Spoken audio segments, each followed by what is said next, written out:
Right now at noon, fallout after the Supreme Court strikes down the president's plan to cancel student debt. And we've got ourselves a hot day across the area, but we do have relief on the way eventually. We'll talk about that and some thunderstorm chances coming up. Grocery items that can help you save this 4th of July holiday. The 4 states' most watched news starts now. Joplin, please call in the SWAT team to end a domestic disturbance over the weekend. This is KOAM News at noon. I'm Tanya Bach. Topping our first 7 minutes, it started as a disturbance call and ended with the SWAT team surrounding a Joplin home. The incident started Saturday morning just before 11 a.m. when officers arrived at the 2100 block of South Sargent. They saw a man enter the home and refuse to come out. Authorities called in the SWAT team. They were able to get the man to exit and then took him into custody. Police say a firearm was involved in the disturbance. One victim did suffer minor injuries. Official charges are still pending through the holidays. Well, we're getting a slight break in temperatures this week. Chris Warner joins us with a first look at the forecast. Yeah, we are going to get a break in these hot temperatures as we head later into the week. But not before it gets hot and stays that way for a little bit. But we also have storm chances on the way. MoDOT camera 20th and range line looks good.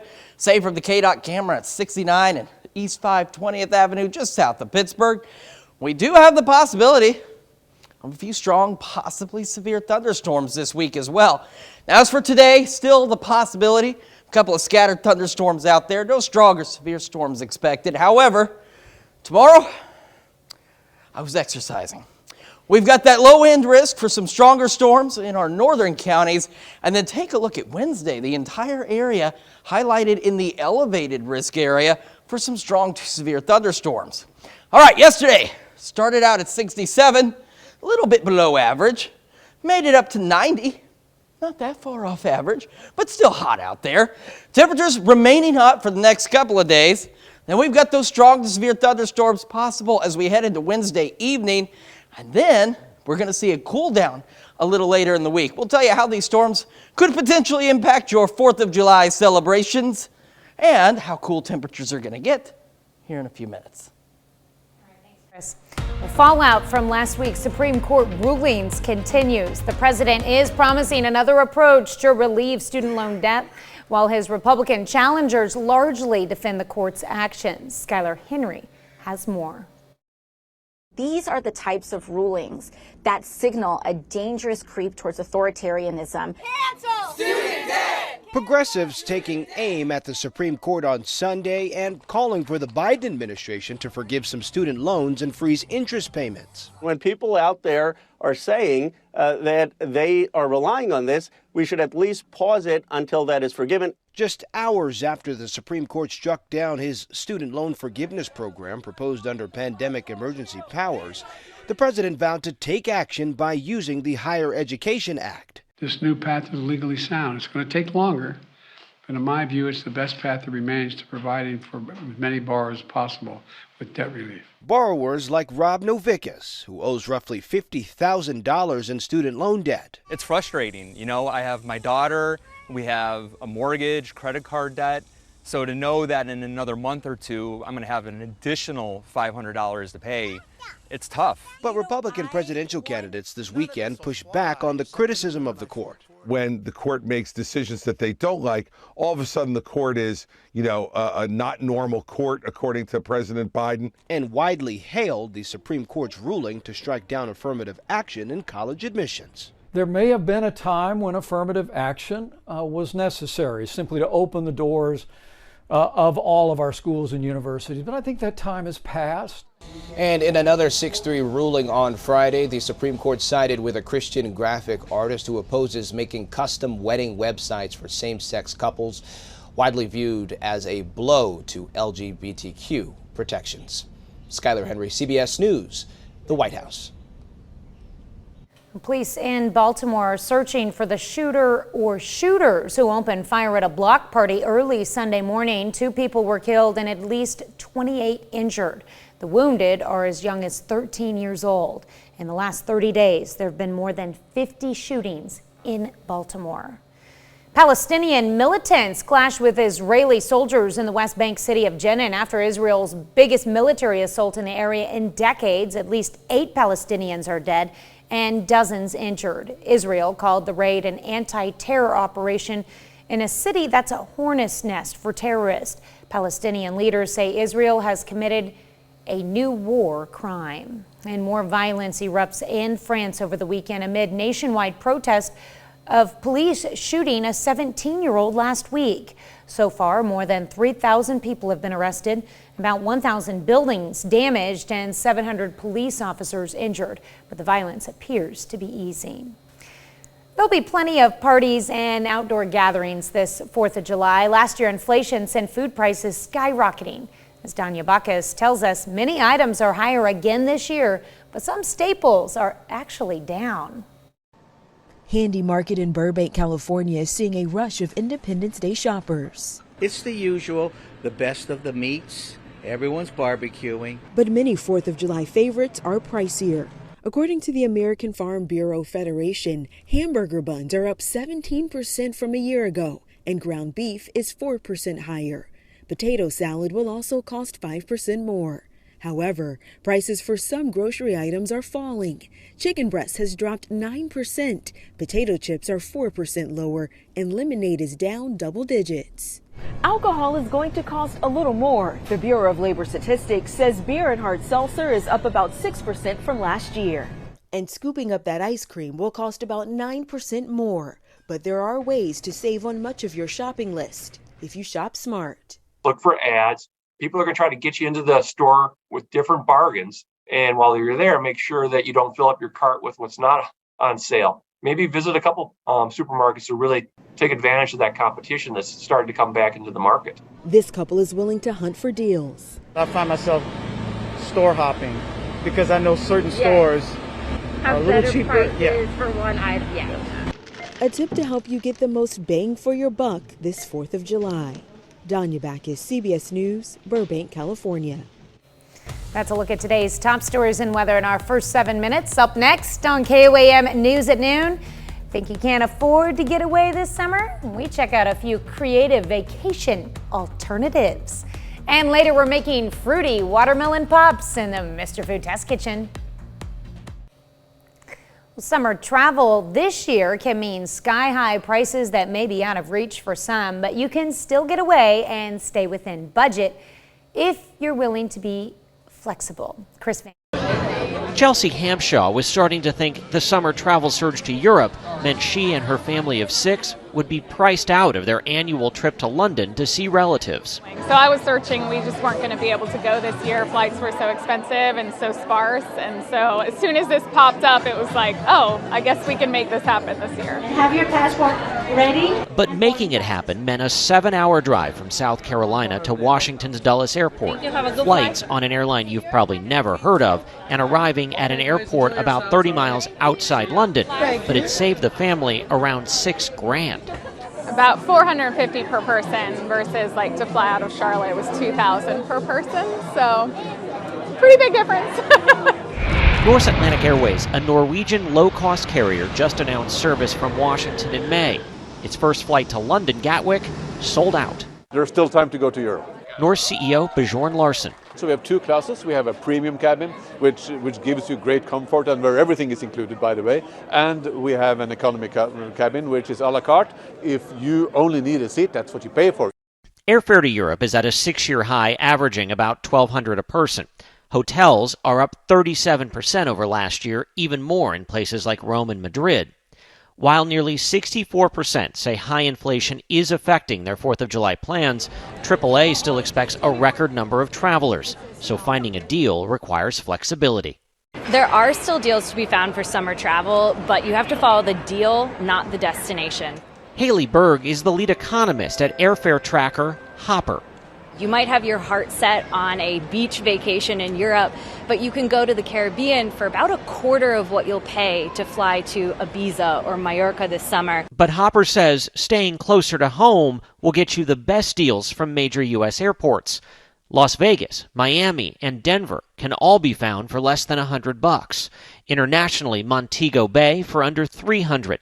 While London may cost you over $1,000, Iceland and Dublin fares can be found for around $500.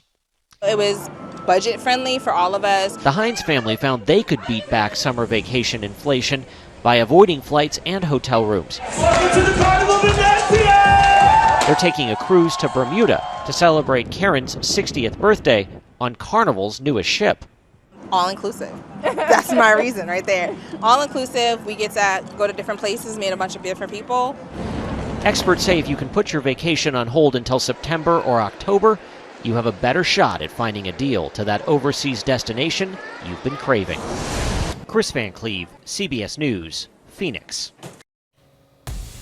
Still to come on the KOAM News at Noon, Mr. Food. We've got just the thing to help keep you hydrated all summer long. Not only do they taste amazing, they're good for you too. But first, we're tracking the increasing thunderstorm chances over the next several days.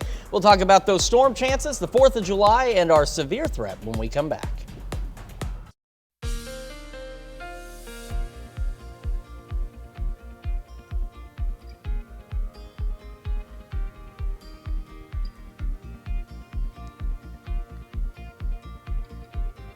Welcome back to the KOAM News at Noon, and we've got increasing thunderstorm chances across the area. And I know a lot of people are sitting at home, right on the edge of your seat going, okay, all right, thunderstorms, that's great, we need the rain, but what about the 4th of July? We're going to talk about the 4th of July. We kind of got a double-edged sword when it comes to the 4th. We've got some good news, we've got some bad news. So let's jump in to exactly what we're expecting as we take a look at the future tracks. We actually have a couple of showers out there right now in parts of southeast Kansas. Those are part of a dying thunderstorm complex, but they're part of the same setup that's going to give us these thunderstorm chances here over the next while. So we go later today, could still see a couple of those stray showers, and we could get a couple of little thunderstorms here or there as we go through the evening and overnight hours, but I think most of us are going to remain dry.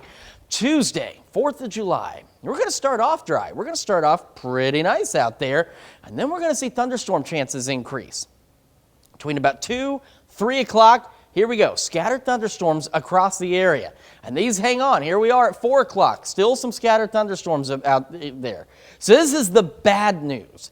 If you're planning anything outdoors in the afternoon, you need to make sure you got a place that's dry to go to with these thunderstorm chances. However, here's the good news. If you're planning to set off fireworks, by the time we get to after sunset, see, here we are at 9, we got some clouds out there, but we are expecting to be dry. So at least for that portion of your 4th, you're good, but you may need to move the barbecue in. Don't take the grill inside. Bring the food inside. Do not grill in your house, but you may need to do that. Now, tomorrow, there's a few different scenarios playing out on some of the computer models. One is we could get some strong storms in the morning on Wednesday, but they may be in their dying stage, but they're going to set the stage for additional thunderstorm development later Wednesday afternoon and into the evening hours. So here we are at 4, and here comes this big batch of showers and thunderstorms rolling through the area. By 7, a lot of us getting into that thunderstorm activity, and by 10, it starts to make its way on out of here, and we could see additional thunderstorm chances early Thursday morning across the area as well. But the Wednesday storms are the ones we're watching the closest. Now for today, just a general thunderstorm risk across the area. We've got a low-end risk for some stronger storms in our northern counties tomorrow, but take a look. The entire area highlighted in the elevated category for strong to severe thunderstorms on Wednesday. So that's something we're going to have to watch pretty closely over the next couple of days. MoDOT camera, 20th and range line. We got some clouds, we got some sun. Same from our camera here at the KOAM studios and from the KDOT camera at 69 and East 520th Avenue just south of Pittsburgh. Look at this though. I mean, I know there's some clouds. That's a beautiful shot out there, but it is hot, 90 degrees. Humidity's down, dew points so. That gives a heat index of about 91. And over in Pittsburgh, we're sitting at 89. Technically a wind chill, but not really. And otherwise, partly cloudy skies. Temperatures around the area, 87 Iola, Fort Scott, Nevada, 89 Parsons, 91 Chinook, Chitopa, 92 in Miami, and 88 down in Neosho. We're still looking at highs today into the mid-90s. Tomorrow, mid to upper 90s ahead of those thunderstorm chances. And then we've got scattered storms all the way through Saturday, but take a look at those temperatures. back down into the 80s. So we've got some severe weather we unfortunately are looking to have to get through as we head into Wednesday evening, maybe into early Thursday morning. But after that, we do cool down, at least briefly, into the 80s. So that's not going to be too bad. And again, for your 4th of July, just want to remind you, don't cancel your fireworks show, but be prepared to bring the food indoors if you've got some outdoor plans tomorrow afternoon and into the early evening hours. A little sprinkle here and there wouldn't be bad for all these fireworks that are going off Exactly. right now. We need some of this rain. It'd be great to get a good soaking right before it's time to set them off. That way your grass doesn't catch fire. And it's already started, the setting of fireworks. Yes, it is. All right, thanks, Chris. Well, stick around. We're making fruity watermelon pops after the break. When it's blazing outside, watermelon is one of the best fruits to keep you hydrated. And today, Howard shows us how to make fruity watermelon pops in the Mr. Food Test Kitchen. This time of year, when the summer sun is blazing, I want to remind you that it's important to stay hydrated. It may sound obvious, but so many of us forget to drink that extra glass of water or eat foods that are high in water content. Now, the basic rule of thumb is that you should drink about 8 glasses of water a day, especially if you're outside. And if you're thinking, I can't drink all that water, then make sure you eat lots of fruits and veggies since they're packed with water. And for a cool way to stay hydrated, how about making some frozen fruit pops? No worries, they're easy. All we do is place chunks of watermelon in a blender or a food processor, along with a bit of water and a little sugar.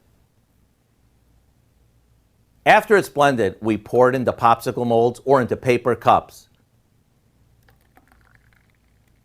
To take these to another level, we can add some cut up fruit or fresh mint. Once they're frozen, they're ready to enjoy. Get ready for a cool and refreshing treat that'll help you stay hydrated on those hot summer days. To get the recipe for what we call fruity watermelon pops, all you have to do is visit our website. I'm Howard with Kelly in the Mr. Food Test Kitchen, where today we found a cool and refreshing way for you to say, ooh, it's so good. Here's a look at 4 state market prices.